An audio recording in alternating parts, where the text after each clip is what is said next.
Kamusta kayo ngayon? Si Daddy ba nagselos ka makailan? Ayun, no? Oh, siya, sabihin mo lang sakna yung totoo. Kasal na si Paido.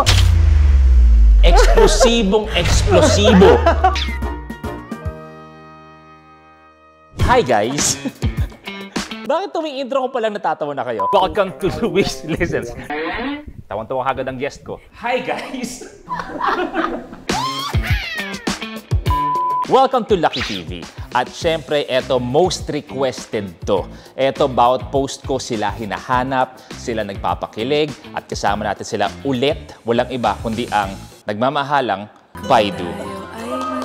Daddy O, Tita Pai, welcome ulit sa Lucky TV. Thank you. At everybody here. thank you very much. Maraming salamat. At kasama syempre ang misis ko ngayon na napakagaling na DOP. Yeah. Si How How. Lahat ng gawin ko na episode, kahit sa hosting, lahat, Luis, feature mo naman yung Paido ulit. Wala na akong sariling identity. Dinidikta mo na yung emotions ko. Puro Paido na lang naririnig ko. Hindi naman. Pero anong pakiramdam, Daddy, Tita Pai, every post ninyo? Pinag-usapan natin kanina na talagang grabe yung Paido, pinapakita yung mga screen caps of your guestings, sa vlog ko and other. Kumbaga, solid talaga yung mga supporters. Ikwento mo kay Luis. Yung araw-araw, may kanya-kanyang, may fanatics, may worldwide. May worldwide. Worldwide. Every day, meron silang sariling mga posts. Nagbi-video din sila, nag-e-edit. At nagpo-post. At nire-edit pa nila yung mga available na materials. Yes. Actually, yan, today, sabi nila, ayan, kasal na si Paido, nire-edit ko yung mga materials. Tapos pinanood ko, ang galing, sobra. Ang galing, sila pinaka-creative talaga. Ang galing talaga. Medyo feeling ko niyayabangan niyo ako ng konti. Nagbanggit kayo ng mga worldwide. Kung hindi niyo na itatanong, ang mga Luisters, worldwide din yan. Yeah. Yes. International Yes, din. may isa tayo taga-ibang bansa. Isa lang siya. Hindi na nga kami nag-uusap. Well, kung gano'n naman pala siguro oras na para magkaroon tayo ng showdown.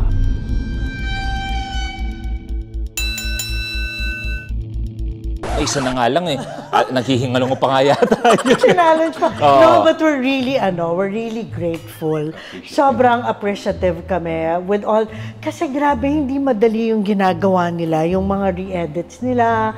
Sobra silang resourceful. Yes. Hindi namin alam kung paano nila nakukuha yung mga pictures na pinopost nila. But we really appreciate them all. Tapos, sobrang sweet pa yung mga yan. If there's an occasion, nagpapadala pa sila ng flowers. And for that, for yung mga effort na ginagawa ninyo, we want to let you know na we appreciate that. Sobra namin na-appreciate that. And thank you. Thank you sa inyo. Diba sa Luisters, sa Paido. Ano mo, dalawa yung Luisters, nag-aaway pa yung dalawa. Ayaw nga nila ako supportahan Just wanted to say, nung Father's Day, yes. nagbigay sila cash. Wow! Nagpadala isang sobre. Happy birthday, happy Father's Day, abot. Grabe. So, hindi ko tinanggap kasi alam mo naman, hindi ako tumatanggap Yes, oo naman. Pinabigay ko kay Pai, siya nagabot sa akin. Siya tumatanggap Okay, Daddy, Tita Pai, mula nung unang usap natin, when things were fairly new, kamusta kayo ngayon? Actually, matagal na yun, ilang buwan na yun. Ganun. Ayun, ganyan na naman sila, ganyan na naman. Dati ka bang Tarsier? Yung past life mo? Bakit yung Tita Pai? Wawaw pa yakap din. Wawaw pa isang hug lang din. Dito ka lang. Dito ka lang. Kamusta, Tita Pai, Daddy, mula nung unang usap natin? Kamusta ang Paido? Mauna ka na. Puno-puno siya ng happiness. Oh, siya, sabihin mo lang sakna yung totoo. No, actually, ang bawat relasyon has its ups and downs. There were times na pinagagalitan ko siya. Pero buti na lang natuto na siya. Natuto. Ano naman, kumbaga si Tita Pai, pagka sinabihan mo kagad, sabi mo nga yung, you're starting to annoy me. Irritate me. Irritate pala. Yung tingin pala alam na niya Paano yung tingin na yun, Daddy? Ayun, no? Ang tulis. Ang tulis ng tingin. Ikaw, Tita Pai, kamusta? Gagano lang. Tita, parang, ano ngayon? Minsan, ganun din kami. Pag kunwari may mga tampuhan tayo, yung gaganon ako, tapos yung tingin nila yung, ano ngayon? Di, okay na, kiss na lang. Kiss na lang, pong, gala po. Yes, okay, yung pinakamaganda. So, Dad, lately ba nagselo si Tita Pai sa kahit anong bagay? Well, syempre. Hindi mo ni maalis sa akin yun Oo. Hindi ba kasi, bagamat hindi ako gwapo, charming naman. Di ba? Kahit saan ako magpunta, syempre. Edu! Ito pa si Daddy ba, nagselos ka makailan? O kung naman?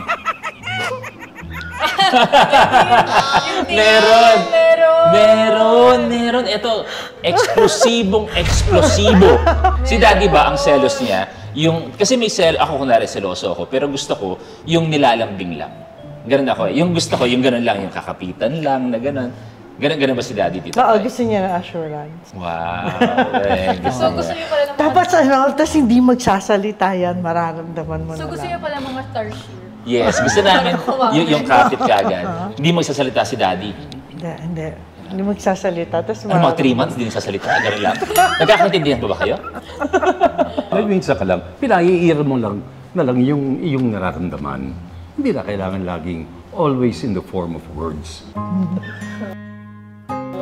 Pero buti ito, nawala pagkasilosa mo. Kasi di ba, aminado ako naman nung mga last natin na ikaw yung mas silosa. Kasi syempre, alam mo kung gaano kapatay na patay sa akin mga kababaihan. Lumalabas ako, nagmumol, ang feeling ko, karne ako, lahat sila nakatingin sa akin, umaasa na matikman ang aking napakaganda na katawan.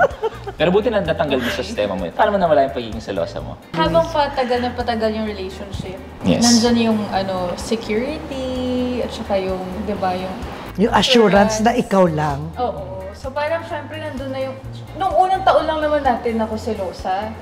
Mga first 1 or 2 years. Tapos nung tumagal na tayo, okay. Kahit may iba pang tarsier na ganun sa'yo. Okay. Tama.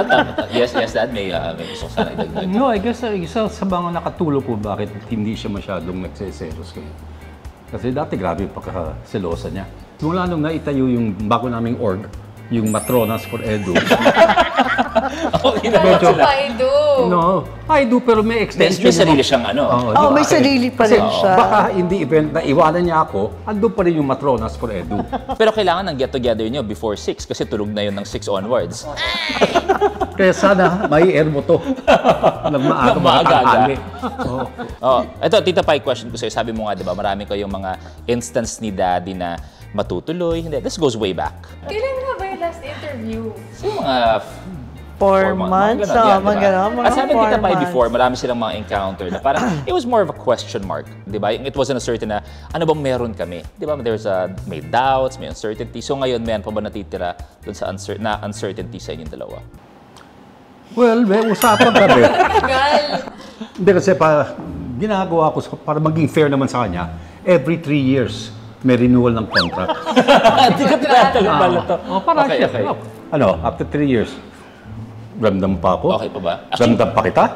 So bibigyan ko rin lang pagkakataon na, umes ka po. tama. Fair ka naman. Oh, di ba? Ikaw ba, Tita Pai, lahat ng mga question mark dati, na I'm sure naman going into something more serious, kahit paano may mga question marks pa rin talaga yan. I think we're still at the stage we're in. Siyempre, bago pa, di ba? We're really getting to know each other. Tapos iba, di ba? Iba when you're starting. Iba habang tumatagal. Yes. Nagkakaalaman na talaga ng ugali. And then, Oh, you travel.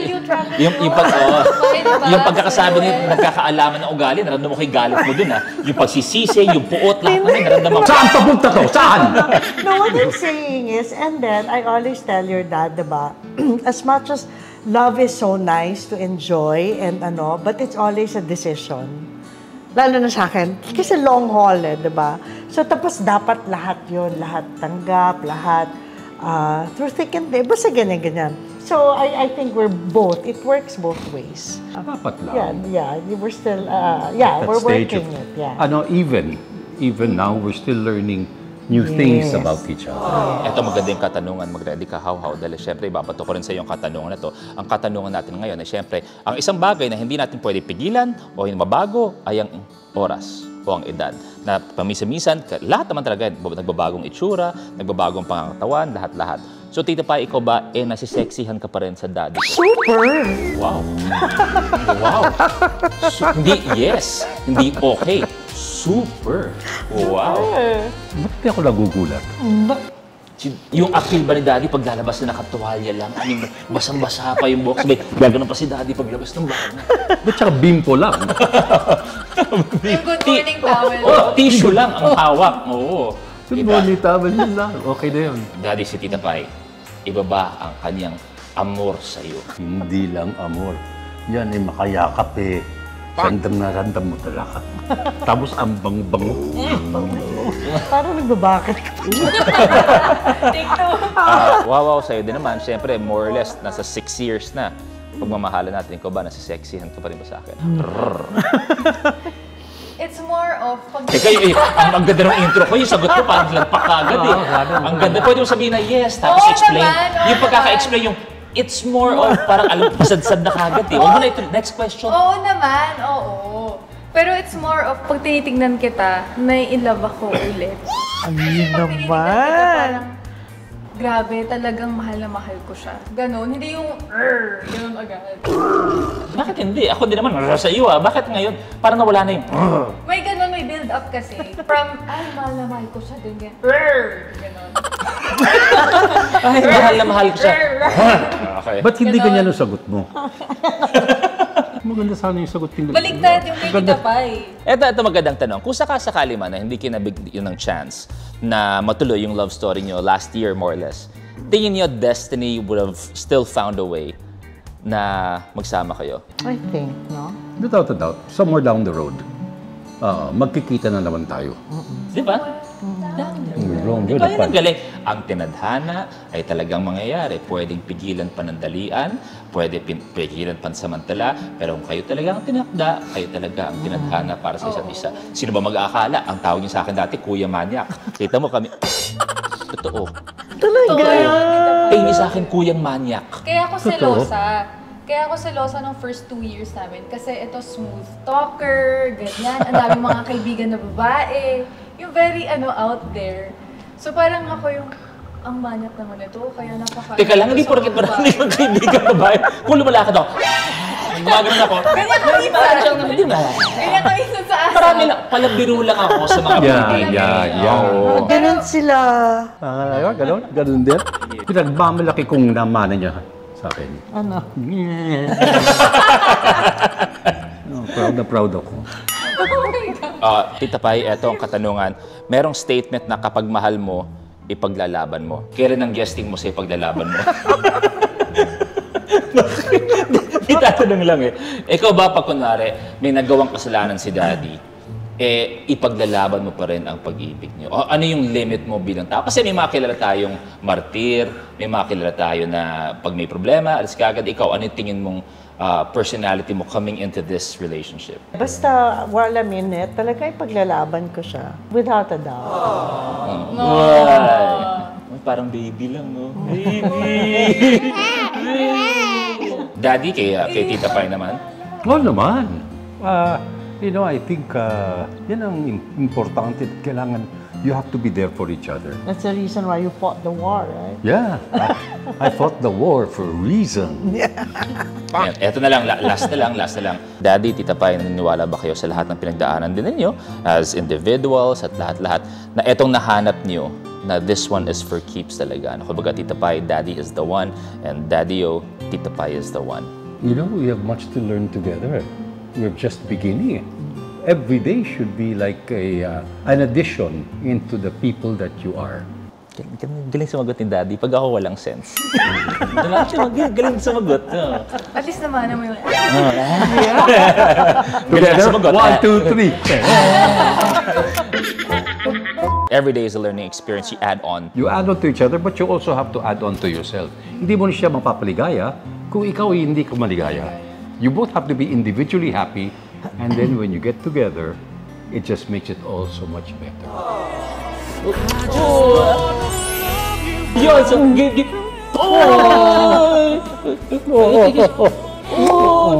May amoy. Ang lansones eh. Yun lang. Gusto ko lang kasi marami natutuwa sa inyo. Any message para sa mga Paidu na talagang grabe. Hello, Pai. Oh, sa akin din. Hello. No, muli sasabihin lang namin dun sa napaka-extraordinary na grupong Paidu. Yes. In all my years, never have I met anybody like you. Passionate. Lahat. Yeah, hindi man lang namin nakakausap. Minsan, nakakaroon ng konting exchange of texts, pero patuloy pa rin ang kanilang pagmamahal at ipinapakita nila sa trabaho, no? What they do. Sobra. Yung support and appreciation, sobra. Pinaggalaban talaga nila ang pie. Yes, Tapos yes. ang dami nila, ang dami ng groups nila, ang dami ng Grabe. chapters. Kaingit. Worldwide. Oh, Hindi, worldwide. tapos yun nga, yun yung pinakabago, yung worldwide. So, thank you talaga. Diba? At humihingi rin sila ng ano, di ba? Zoom Ng get cash? together. Hindi, actually, nagsischedule lang kami ng common time where everybody's free. Kasi yung iba nga, ibang bansa. Yung time Iba yung difference. time Yung time difference. Grabe, So, grabe. yun. Siyempre si Tita Pai may channel yan, pero nag-rest lang ng konti dahil naging Yes. busy. Oo nga. Pero abangan niyo magbabalik talaga ang Slice and Pie with a vengeance. Yes. Yes. With a Thank you, dash thank of you. vengeance. Wow, wow. Alam niyo, itong shoot na to, ang nag-setup nito, walang iba kundi ang ating napakagandang misis. Thank you very much, wow, wow. Wow! Thank you very much, Daddy-O. Thank you, Thank Tita. you. Thank you. I love thank you guys. Just want to say, I love you both and hope you get to visit us more often. Yes, nandiyan yung gamit namin sa labas. Ready na kami. Andyan na Yes. Kaya ako gusto ko pagkatapos ng vlog ko, nag-iiwan na ako ng mga words of wisdom. Dahil yeah. ako pala biro lang talaga ako. Pero of deep course. inside, napakalalim kong tao. Yeah, we know I'm that. very profound. Okay, Oh, so ano yung please. words of wisdom mo for tonight? Mahirap ang buhay. Napakahirap ang buhay. Pero mas mahirap yung taing-tae ka na sa mahangin na lugar. Ano ba yung words of wisdom mo? Totoo naman eh. Totoo naman. Napakabaho. Totoo naman. Yung ebs na ebs ka na, tapos humahangin. Di ba kinikilabutan ka? Mahirap po yan. Tapos pinagpapawisan ka ng malamig. Mas mahirap. Isip mo. No, iniisip ko nga yun eh. Nakikita ko, napaka-visual naman. Diba? Yung ebs na ebs ka na, tapos ganun pa yung hangin. Yun ang aking words of I'm so wisdom. proud. Thank you very much, guys. Bye, guys! Bye-bye. Bye-bye. Bye-bye.